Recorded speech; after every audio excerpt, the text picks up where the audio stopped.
Capricorn, kamusta kayo? Hope you're all doing well and welcome back to 1111 Pinoy Tarot.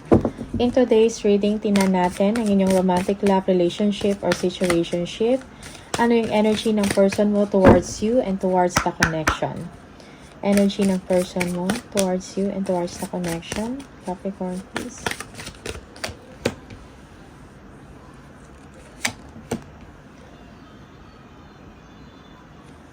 Okay. Parang, yung iba sa inyo, parang hindi mo maintindihan yung person mo, no? It's like, if you are in a relationship, parang you don't know kung ano yung path or kung ano yung direction ng inyong relasyon, okay? Your person is indecisive, but at the same time, merong realization sa kanya na parang ayaw niyang lumayo or hindi kanya kayang mabitawan, something like that, no? He or she doesn't want you to he doesn't want to let go of you, okay? Yeah, for some of you, parang may kailangan kayong dapat pag-usapan or isettle, may unfinished business pa, kumbaga, okay? Yeah. And pati ikaw, parang apektado ka din, no? Mentally, parang naiisip mo to. And how you wish na sana hindi ganito ka problemado or kabigat ang inyong relasyon or connection. Okay? Yeah. Tingnan natin. That's for some of you. Tingnan natin from the tarot.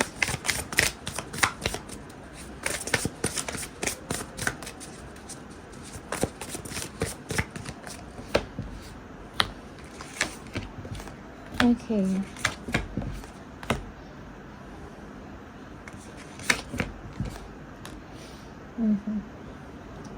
Parang yung person mo, no, parang hindi siya ganun ka-confident sa sarili niya. Maybe may issues siya about sa work niya or sa sarili niya. Something like that. Okay? Parang meron pa siyang gustong patunayan or simple, parang madami pa siyang gustong gawin or marami pa siyang gustong alamin, no? He or she is indecisive, no? Parang hindi siya makagawa ng desisyon para sa inyong dalawa or sa inyong connection, no? Same din when it comes kung ano talaga yung path, no, na para sa kanya or direction niya sa sarili.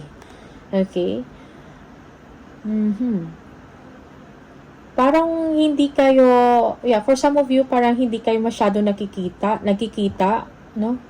Yeah, parang ang hirap ba mag-get together with this person.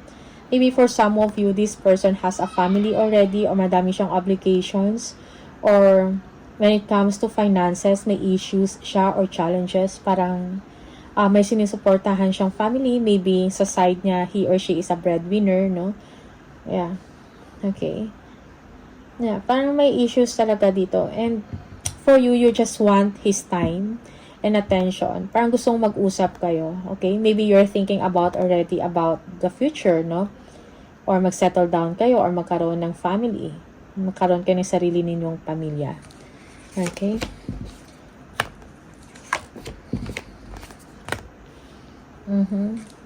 Okay. Yung iba sa inyo, parang yung person mo, siguro merong past person dito na naging distraction or parang laging parang lagi na pang naalala or naalala pa niya. Okay?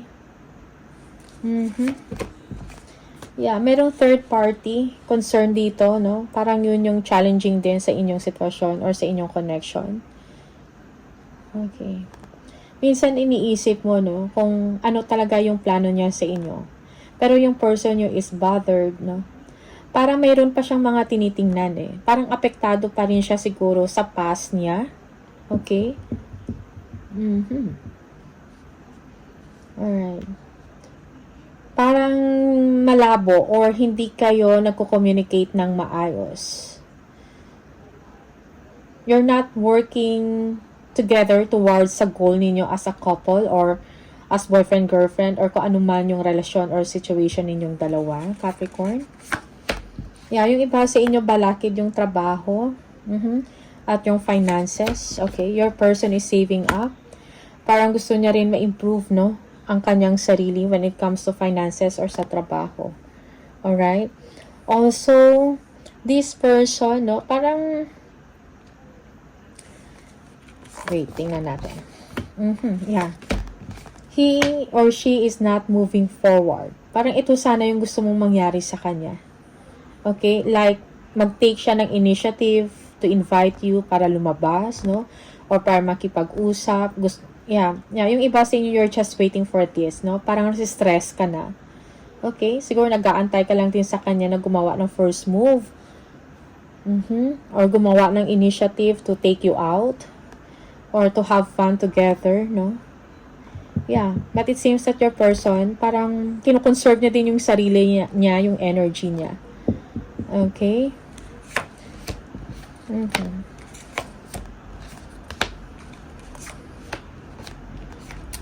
Maybe your person is spying or stalking sa past niya. Okay? Sa past person.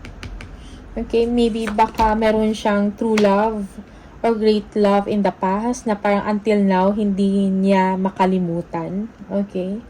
Lagi sa isip niya. Yeah, that's why minsan parang merong mga petty arguments dito, no? May mga disputes kayo or something like that. Okay?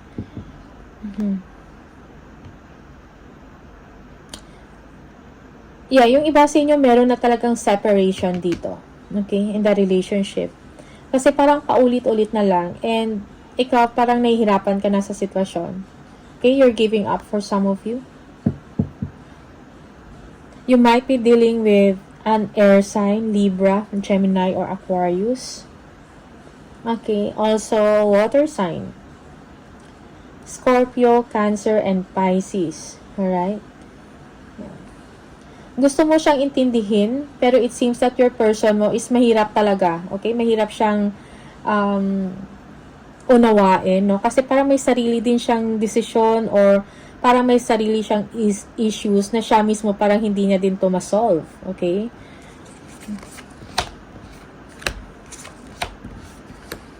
Yeah.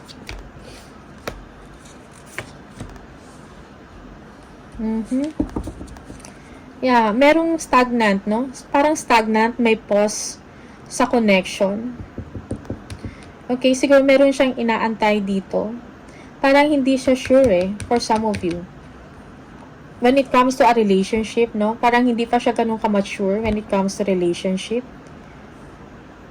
Parang yung emotions na parang up and down. Parang hindi mo siya minsan maintindihan. Okay? Yeah.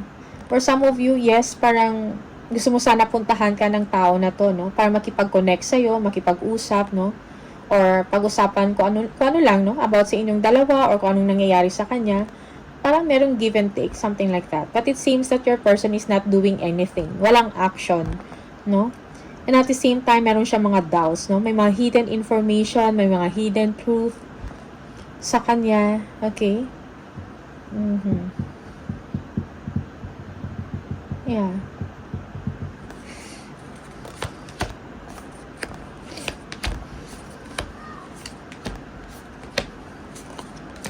Yeah, okay. So, you know, your person, okay, your person is, parang minamanifest niya, no? Meron siyang minamanifest para sa sarili niya, no? Ambition. Parang meron din siyang goals, no? Parang meron siyang gustong abutin or puntahan, yeah? For some of you, your person may be working or siguro, nag-iisip din siya, no? If mag-abroad siya, mag-work siya ng abroad or malayo sa inyo na something like that. Okay? Yung iba sa inyo, merong manipulation dito. Or maybe this person, come what may, no? Come what may lang. Come what may lang kung anong mangyari sa kanya. Parang meron din dito manipulation. Manipulation sa sarili niya, okay? He or she is being deceptive, no? Sa sarili niya or even sa inyo, no? Yeah. Okay. You want this person sana na maging responsible siya. No, at magkaroon din siya ng maturity at plano para sa inyong dalawa. Okay? Yeah. Yeah, for some of you, yes. Instead na mag-usap, no, parang meron pang mga arguments dito. Okay? Conflict, kumbaga. Yeah, yung iba sa inyo, your person wants to pursue, no, kung ano yung gusto niya. Siguro kung meron mo siyang gustong gawin, or meron siyang gustong ma-achieve, mapuntahan, parang yun yung gusto niyang unahin, okay, instead of the relationship. Okay, that is for some of you.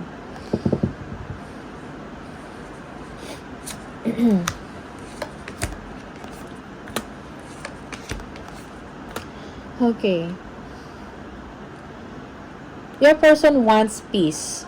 Parang gusto niya tahimik ng buhay. Parang ayaw niya ng away, ayaw niya ng confrontation, ayaw niya ng power struggle. Okay? There is something in him or in her, no, na parang meron siyang tinatago. Parang masikreto, kumbaga, secretive siya. Okay? Yeah, meron siya mga options, may mga plans. Maybe this person also is seeing someone, okay, secretly na hindi mo alam, okay? Or maybe nasa dating scene siya or nakikipag open, no, available to other person. And this is something na parang hindi mo alam, okay? Okay, yung person mo,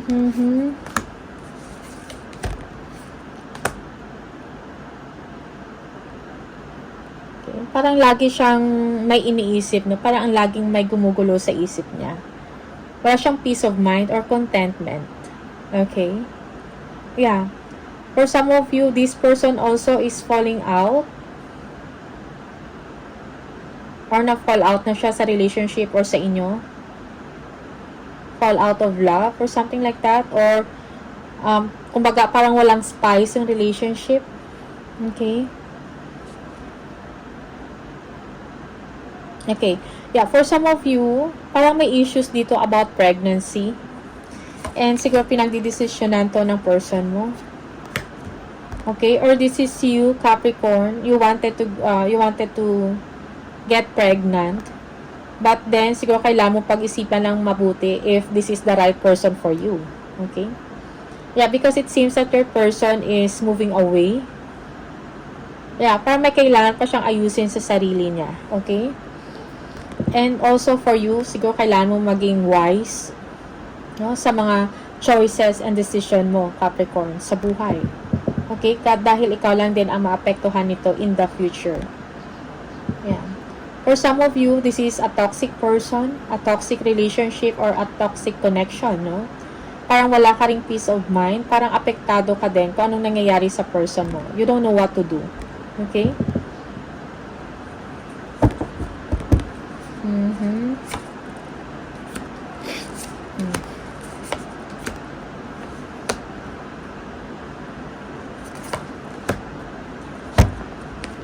Alright. Yeah. Merong regrets dito, no? Or maybe your person is missing you. Parang minsan nagugulat ka na lang na bigla na lang siya magpaparamdam. Merong ghosting dito, no? Yeah. Magpaparamdam tapos alam mo yon, magsisend ng mga messages.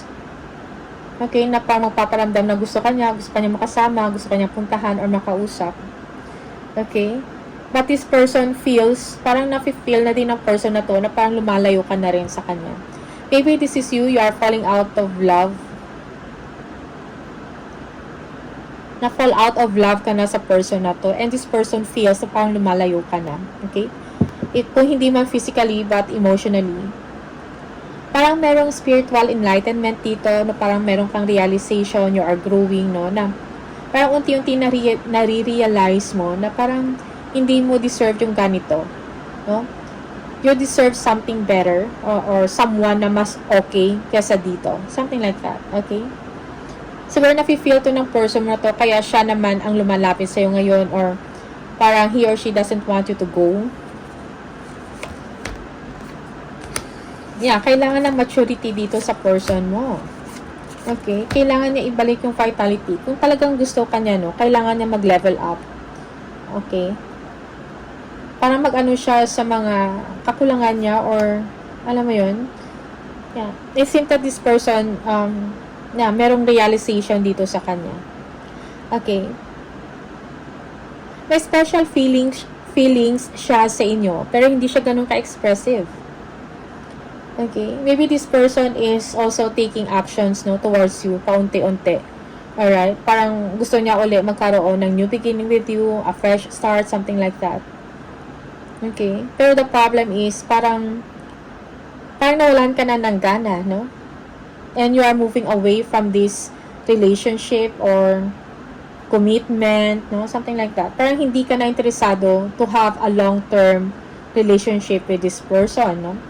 Parang pinupursu mo na lang ngayon, no? Para sa sarili mo, trabaho, nakafocus ka na lang doon. Alright? Yeah. You might be also dealing with a person, siguro mature na to, okay? Or may malaking age gap, or may malaki yung age gap, something like that.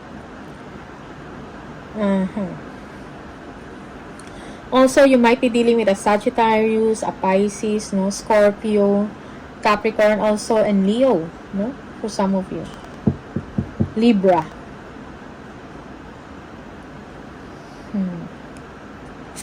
Yes, okay. Yeah. Okay. So, now, parang ikaw, nakafocus ka na lang talaga, no? Sa, parang, you are nurturing yourself. You are taking care of yourself, no? Emotionally, you want peace, no? Yeah. Also, this person, siguro, wishing na sana magkaayos kayong dalawa. Okay? And now, nasa state or parang pupunta siya dun sa state na parang magde-decide siya, no? Ano talaga yung ano yung mga desisyon na kailangan niyang gawin to prove na gusto ka niya magstay. Okay? But you, when it comes to work, you are doing well, no? Okay? Na you are confident sa sarili mo. Also, this person, no, parang gusto niya magtagumpay ang inyong relasyon. But then, nandun pa rin siya, meron pa rin siya mga indecision.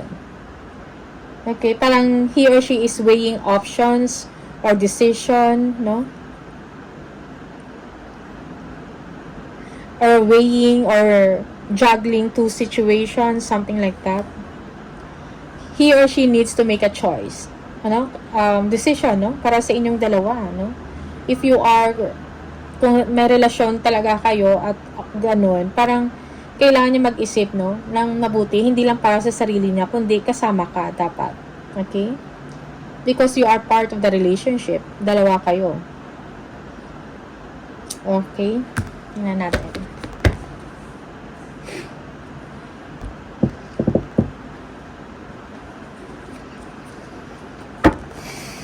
Tingnan natin. Additional messages for Capricorn.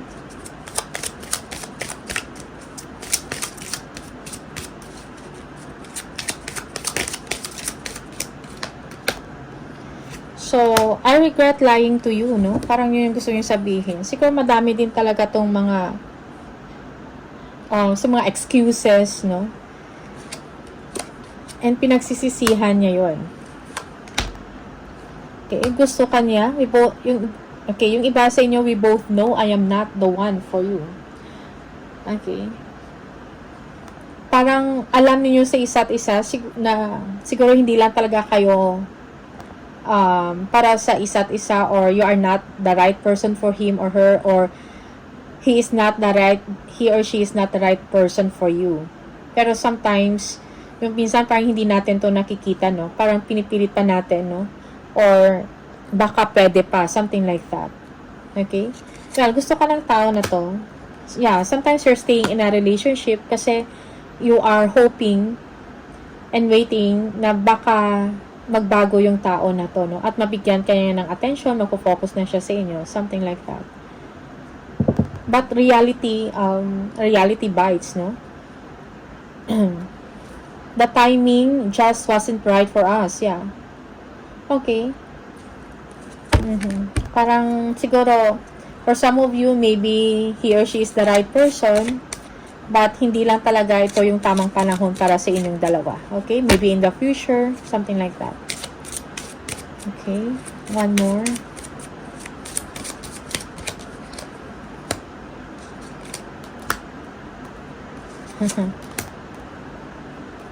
Okay, so sometimes I stay awake thinking about you, no? Yeah, syempre, parang hindi kanya, lagi nga siyang nag-iisip, di ba? Maybe you might, baka majority of you is dealing with an air sign, no? Parang, laging naninimbang, laging nag-iisip, no? May mga indecision, hindi makapag-decide. Parang ang tagal makapag-decide, something like that. Parang hindi mo maintindihan kung ano yung tumatakbo sa isip nila or kung ano yung iniisip nila. Okay? Sometimes, the person is available, sometimes hindi, no? Yeah. My life is not as together as it seems, no? Yeah. Siguro meron talaga siyang problema or issues. And ito yung gusto mong malaman about him or her. Ito yung gusto mong yung gusto mo sana na kausapin kanya about this. Kung ano yung issues, ano yung problema. Alright? Yeah. So, okay, Capricorn. These are the messages for you. All the best sa inyong connection, sa inyong relationship, and see you on the next video. Bye!